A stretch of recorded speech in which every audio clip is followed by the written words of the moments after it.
semuanya, jadi di video kali ini kita akan membahas tentang manajemen piutang.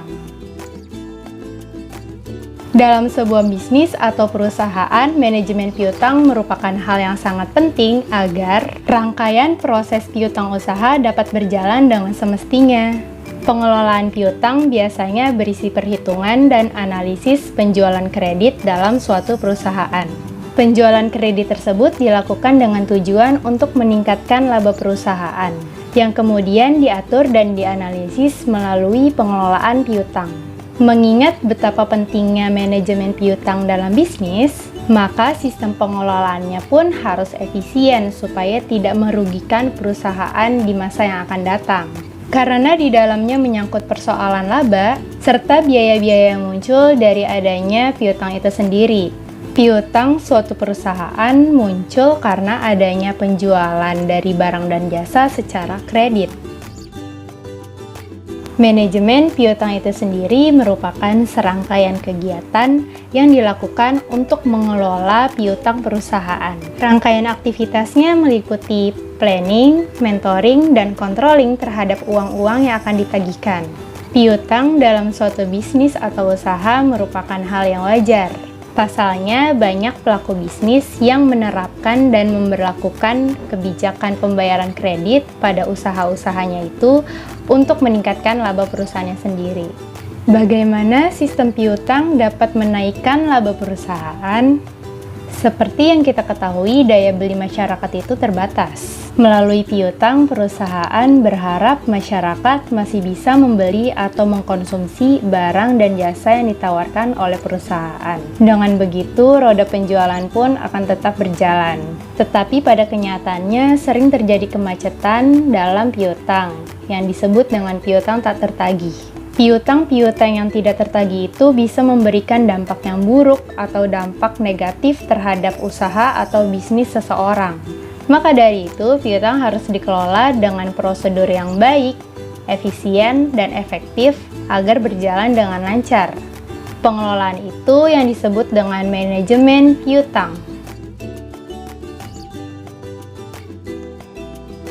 Manfaat yang pertama adalah untuk meningkatkan dan menambah profit atau laba dari suatu bisnis. Dengan pengelolaan dan pengorganisasian yang baik terhadap manajemen piutang, maka piutang akan dapat ditagih dan diterima oleh perusahaan.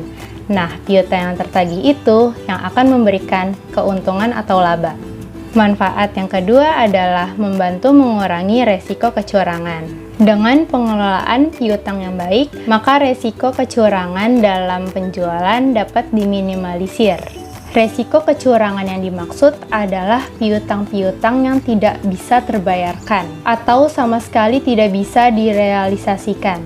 Penyebabnya biasanya perusahaan itu kurang selektif dalam memilih pelanggan atau customer, di mana si pelanggan tersebut tidak mampu membayar tagihan atau membayar piutang. Bisa juga dari kondisi ekonomi negara yang tidak stabil, sehingga yang bersangkutan tidak mampu mengembalikan atau membayar tagihan. Selain itu, resiko kredit juga berasal dari banyaknya keterlambatan dalam membayar piutang. Hal tersebut mengakibatkan kurangnya jumlah tagihan yang masuk daripada harga pokok pembelian barang yang dijual secara kredit. Akibatnya bukan mendapatkan untung, melainkan berkurangnya pendapatan perusahaan. Risiko terburuk lainnya yang bisa terjadi adalah gulung tikar alias bangkrut. Unsur-unsur kredit ada 6. Yang pertama ada kepercayaan, yang kedua ada waktu, yang ketiga ada resiko, yang keempat ada prestasi, yang kelima adanya kreditur, dan yang keenam adanya debitur.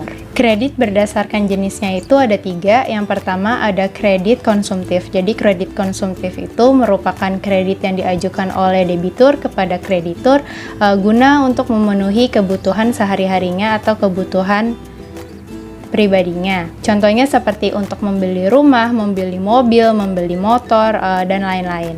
Yang kedua ada kredit produktif. Jadi kalau kredit produktif ini kredit yang diajukan oleh seseorang yang bergerak di bidang bisnis atau usaha. Contohnya seperti untuk menghasilkan produk tambahan atau produk baru, kemudian membuka kantor cabang yang baru atau di tempat yang baru, seperti itu.